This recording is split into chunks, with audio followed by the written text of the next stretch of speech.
Es un fenómeno, él para atendernos, aunque tenga que laburar en la zona de Rocha, qué gana. Me acuerdo cuando estaba todavía en la escuela agrícola Jackson, en el verano hice un par de pasantías, son 2 años, la carrera de perito agrónomo o era en la escuela agrícola Jackson, que no existe más, y allí hice, recuerdo, en la zona de Velázquez, en rumbo a Lascano, en un establecimiento, una pasantía, y ahí comía butiá.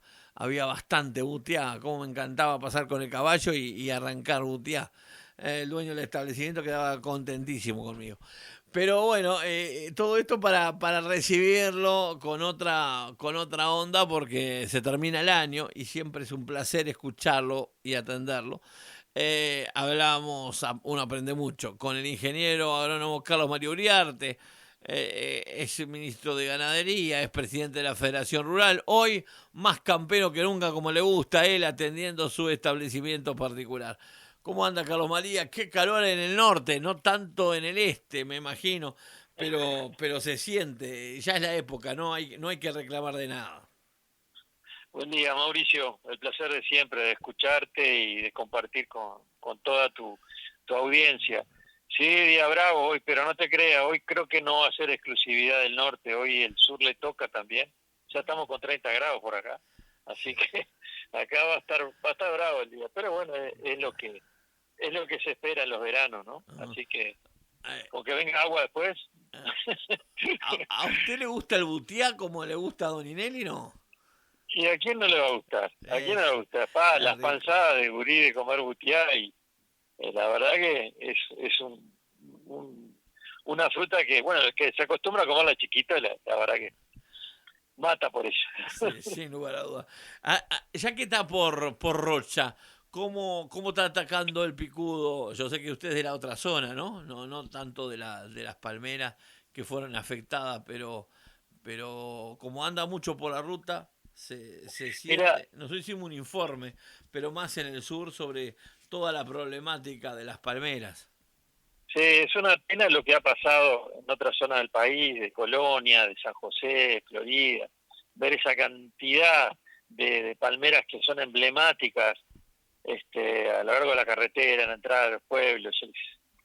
Realmente es triste.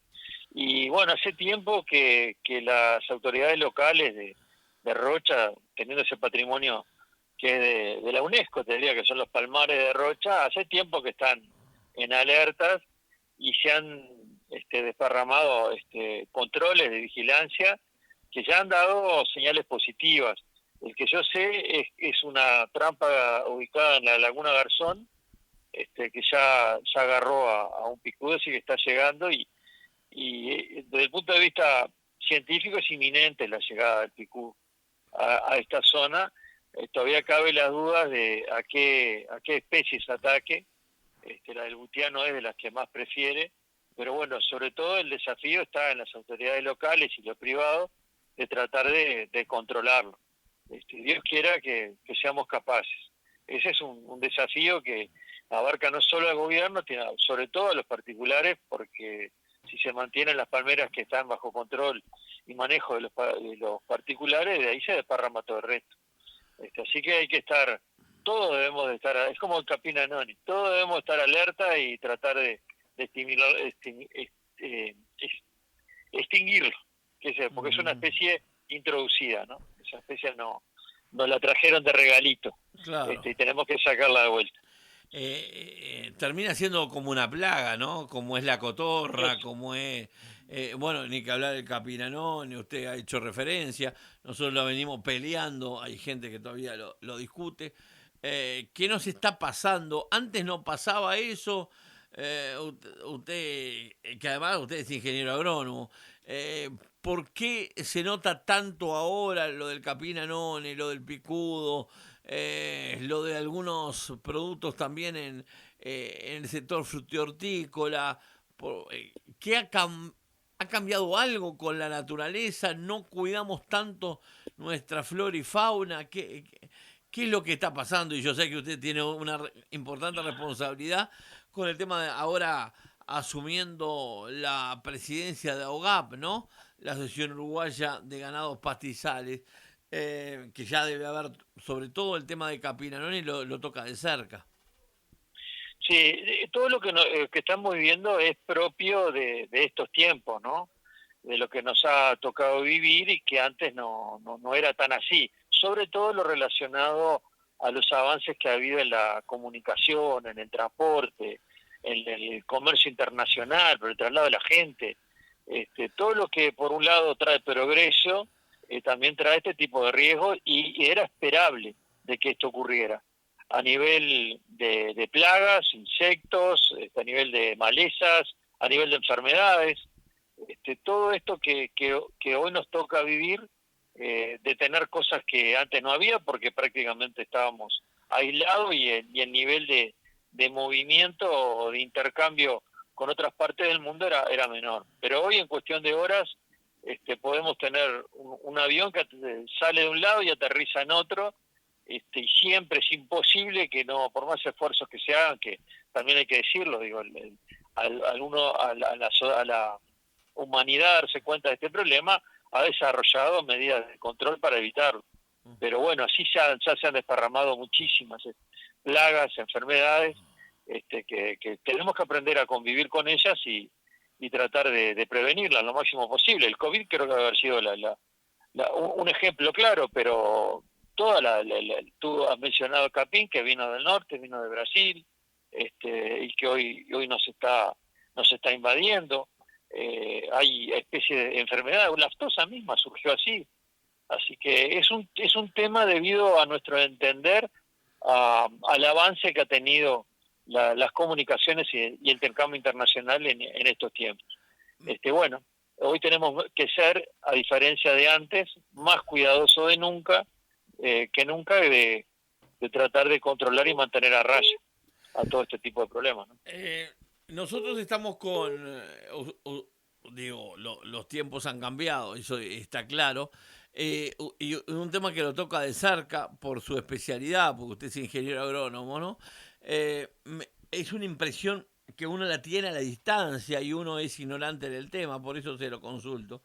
Que es el tema que me da la impresión que ahora se usa mucho más agroquímicos que antes. Voy a tocar un tema por tocarlo, pero que no es exclusividad, ¿no? Que es el tema de las abejas, ¿no? Además usted le tiene un gran cariño, fue el único ministro que conozco que se haya puesto el kimono y haya entrado a Colmenas aquella vez donde nuestras cámaras registraron ese acontecimiento. Y ahora hace poquito, me imagino su tristeza, la mortandad de 24 millones de abejas, más de 15.000, lo hablaba con la bióloga Estela Santos, más de 15.000 colmenas afectadas. Todo indica que fue por un herbicida.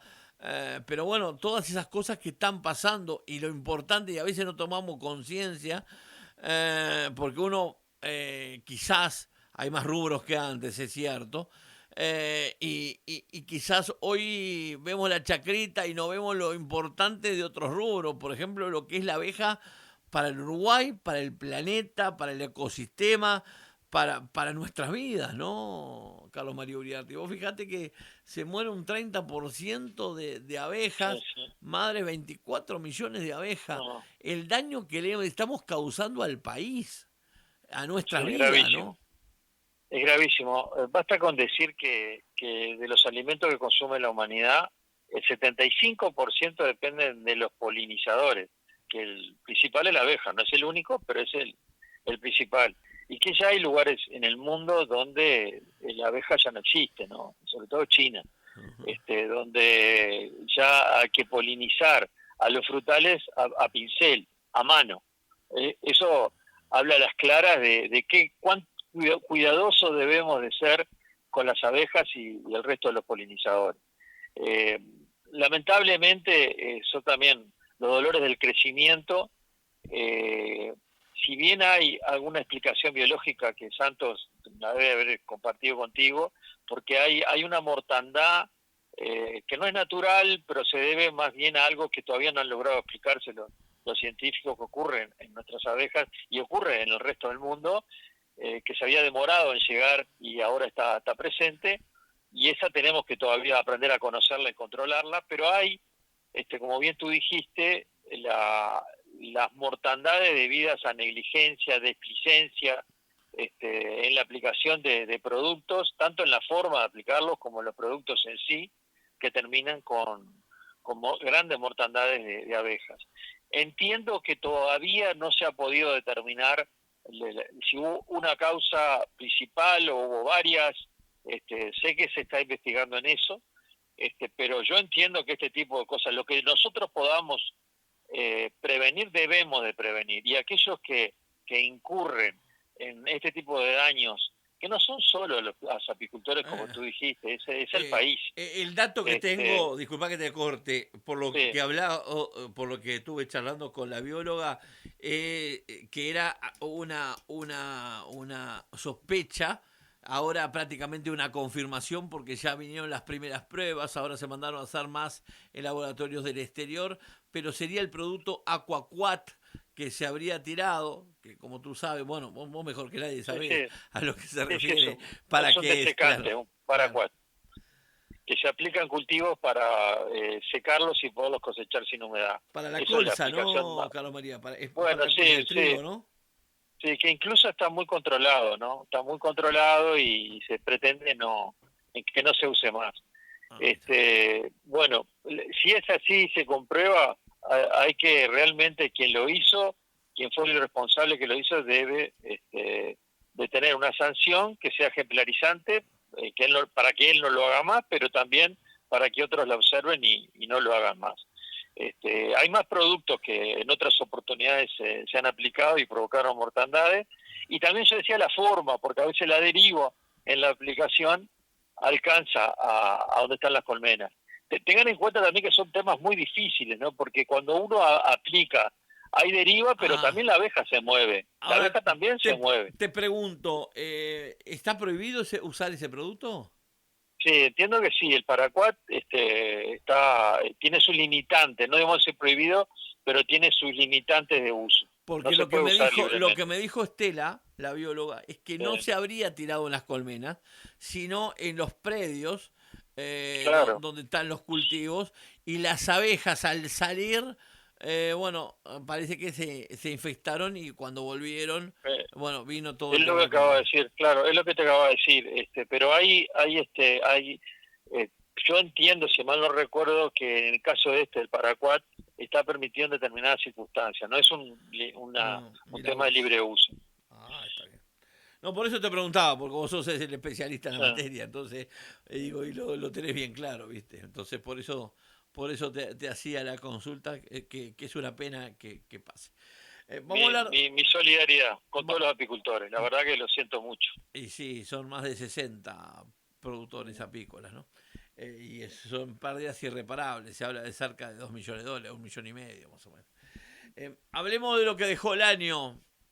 ¿Encuadramos este año o le faltó algo para encuadrarlo? Yo creo que hay sectores que lo pueden encuadrar perfectamente, porque yo mira, lo encuadraría, pero no descartaría que el año que viene sea para cambiar el cuadro de vuelta nuevamente.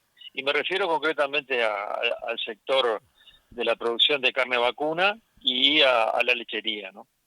Son sectores que han cerrado un año excepcional porque tuvieron precio, productividad, que realmente les permitió lograr muy buenos rendimientos económicos. La sombra que existe en todos aquellos sectores que venden sus productos en dólares es el valor del dólar, ¿no? Que no permite que el impacto real de un año tan bueno llegue a la gente, a los productores y puedan hacer las inversiones, que les permite hacer un cambio estructural y estar mejor preparados para el futuro. Sobre todo me refiero a la carne vacuna, ¿no? A los productores ganaderos. En el caso de la lechería, como se pagan pesos, tienen esa doble faz, tienen el beneficio de un peso fuerte. Pero en términos generales podríamos decir que para los ganaderos y la lechería, a pesar de esto y por las condiciones climáticas que que hubo este año y por los precios que se lograron, a pesar de un dólar tan planchado, tuvieron igual rendimientos muy, muy buenos.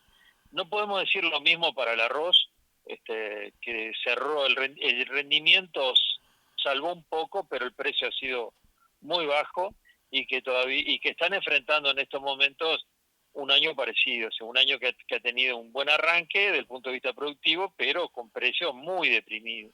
Vos Muy fijate, deprimidos. lo charlaba con Guillermo Obria, ¿no? El presidente de Mm. ACA. Ya ya está marcada 10 de marzo la próxima inauguración de la cosecha de arroz, y ya se sabe que va a haber 24.000 hectáreas con menos siembra, ¿no? Sí, cosa que es muy grave, hay que ver todo lo que mueve el arroz. Son historias que ya el sector las ha sabido sobrellevar, pero bueno, la realidad y la perspectiva para el sector arrocero no son buenas. Entonces, yo creo que el gobierno tiene que estar atento para, como se hizo en el pasado, tratar de servirlo para sobrellevar este difícil momento que les toca hoy vivir y poder llegar a los buenos, de vuelta a la costa, que siempre vuelven, siempre vuelven. Después tenemos... Sí, entre el medio No, vaso no, vacío y el lleno te iba a preguntar, pero completa que después te hago la consulta. no me quería referir también a la agricultura del secano, que Uh-huh. también cerró un año con buenos rendimientos, pero con precios también deprimidos, sobre todo en los cultivos de invierno, que se terminaron de cosechar, pero sobre el trigo, la cebada, siguen muy, muy deprimidos los precios, y la canola ha tenido la colza, por los precios se mantienen un poco mejores, pero los rendimientos no fueron tan buenos.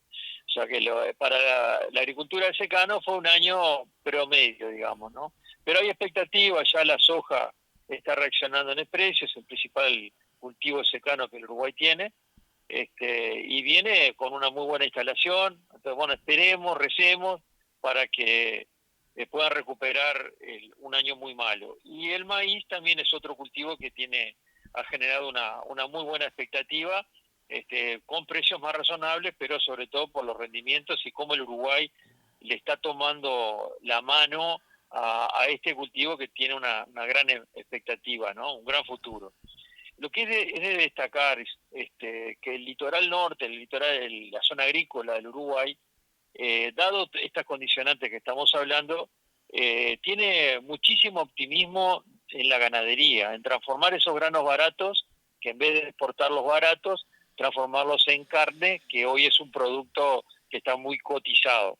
Y eso es un fenómeno que se está dando en el litoral, con un crecimiento bastante importante en los engordes a corral, engordes o recrías, porque no solo a esta altura se hacen engordes, que es algo nuevo y que es otro ejemplo de la flexibilidad, de la capacidad de adaptación que nuestros productores tienen.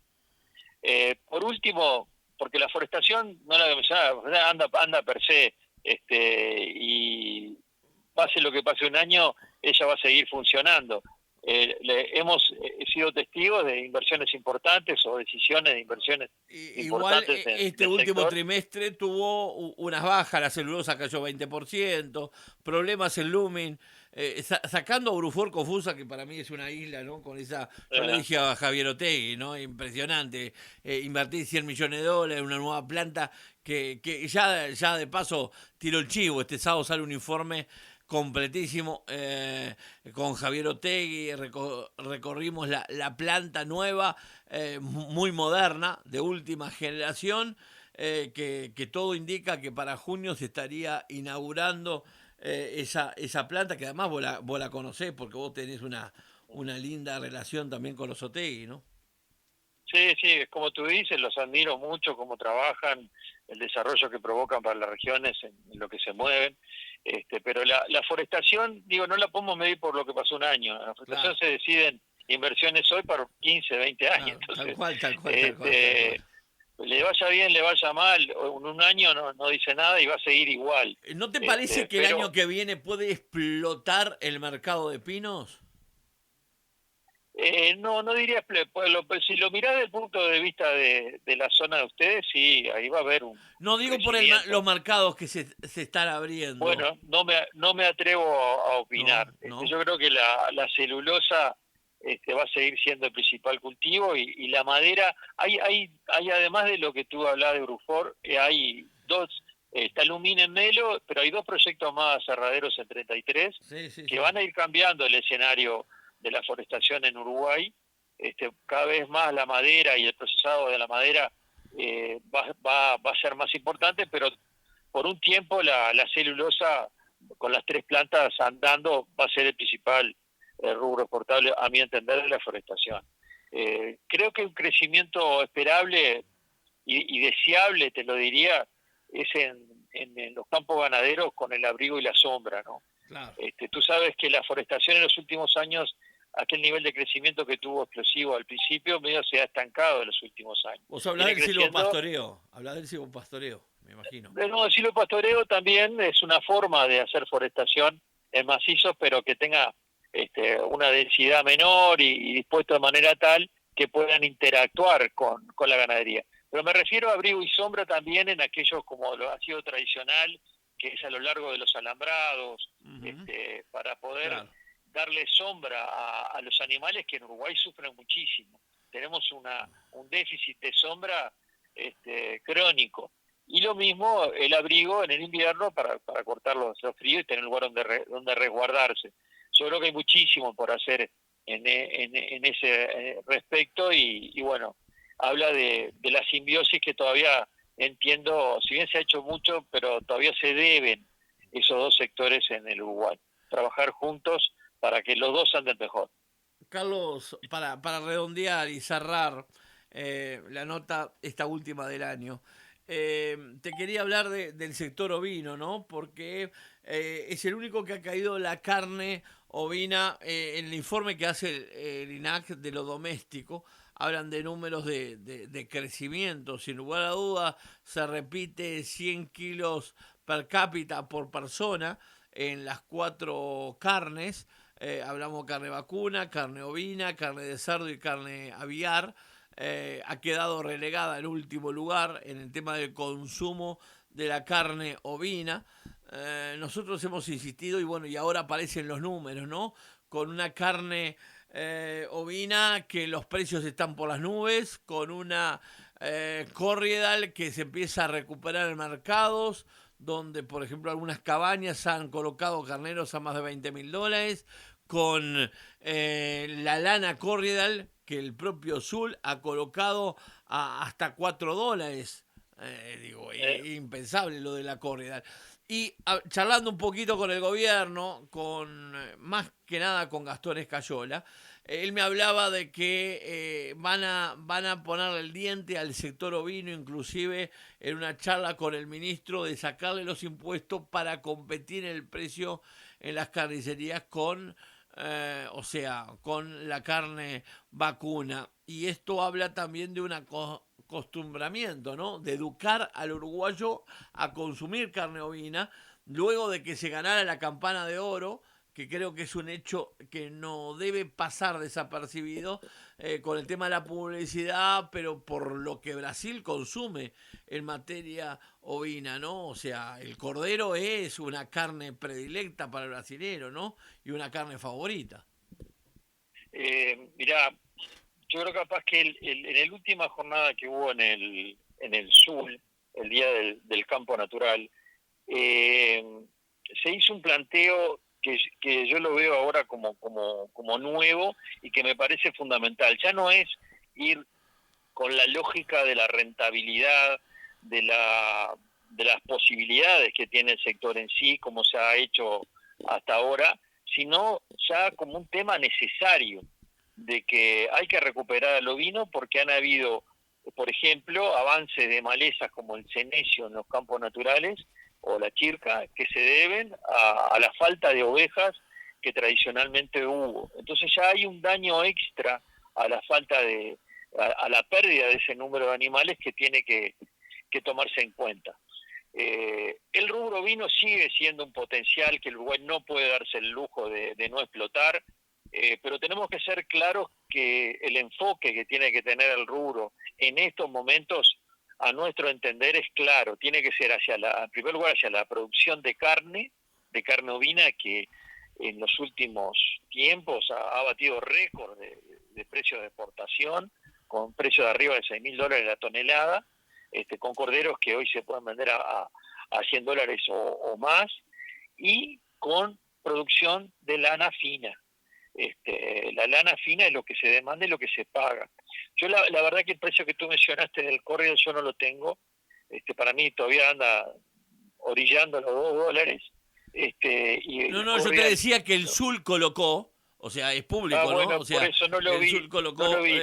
a 4, Ojalá. o sea, afinada, ¿no? Estamos hablando de una cordial No, afinada. si corre al fino de 23 micas, Exacto, 24, exacto, perdón, exacto. 23, 22, andan $3 ahí. Yo creo que, Por eso te pero decía, con la cordial que enfoque. está trabajando en la afinación de la raza hace Sí, sí. tiempo que está Bueno, trabajando, y el Sul, esto fue público, salió en varios medios, no solamente en el ah, nuestro, ¿no? Salió también en El Observador, o sea, de mi amigo Samuel.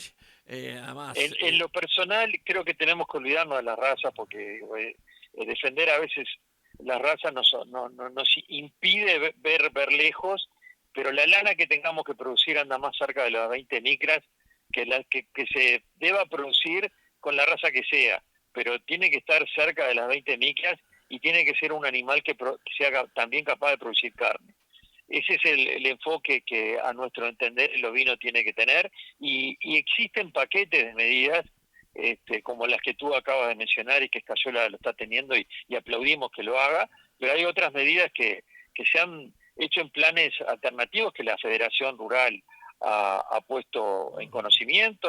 Nosotros mismos, hace un año hicimos un trabajo donde hay una cantidad de aspectos que todavía no se han hecho para el ovino. Por ejemplo, el cordero tipo. Tenemos un novillo tipo, pero no tenemos un cordero tipo. claro. La caja negra para el ovino tampoco la tenemos. El tema de la bichera, que tú bien sabes, es un debe que va quedando para atrás. El tema de la vigiato, el daño de los perros, son cosas que son debes que el país tiene hacia con el ovino, y que más tarde o más temprano hay que atenderlos, porque se trata de un sector que, aparte de ser rentable, radica a la gente en el campo, porque necesita del pastor.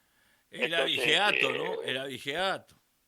bueno, por eso decía, son todos temas que son debes que el Uruguay tiene hacia el sector ovino, y hacia el productor ovino, que debe atender, porque es un gran potencial, sobre todo para aquellos que no tienen capital y que lo que tienen es mano de obra, ¿no? Que normalmente es el pequeño y mediano productor. Entonces, hay herramientas que, mira, el fondo rotatorio en ovino, no me pongo a hablar porque la verdad que es un tema que me apasiona, pero Me el fondo consta. rotatorio en ovino es una herramienta brutal que han dado con mucho éxito en pequeños productores y que debería expandirse más. Comparte, coincido. Bueno, te aprovecho para mandarte un saludo, desearte lo mejor, una gran Navidad, un gran feliz año. Gracias por este año más, que siempre, cada vez que te convocamos, siempre estás. Y nada, mi amigo, feliz. Usted se merece lo mejor. Usted se lo merece lo mejor. Te dejo que sigas en la carretera porque paraste solamente para charlar con nosotros. Y eso habla de tu generosidad, tu don de gente y esa amistad que la hemos sembrado y la hemos formalizado y generado a través de los años, a través de esto que nos apasiona. Por lo menos uno tiene el privilegio de decir que uno trabaja en lo que uno ama, que es el periodismo agropecuario, ¿no? Y por eso a veces habla más de lo que debería hablar y escuchar más a los que saben como usted. Bueno, Mauricio, muchas gracias. No, muchas gracias yo a ti, tú no tienes nada que agradecer. Realmente es un placer que nos des siempre el lugar que nos has dado, y todo lo que dices que es de más. Espero mucho la amistad, y aprovecho estos momentos que es lo importante, de agradecer tener amigos como tú y la posibilidad de comunicarnos con tanta gente de campo, que justamente tú lo permites. Te deseo a ti personalmente lo mejor y que el año que viene sea mejor para ti, que sigas avanzando en lo profesional y lo personal, y le deseo, bueno, a toda la gente de campo, a todos los productores, lo mejor, que aún lo mejor está por venir para este agro que tanto queremos. Un feliz y próspero año 2026 para todos. Grande, mi amigo, grande. Samuel se me llamó como 2 veces, no sé qué quiere. Digo, y lo termino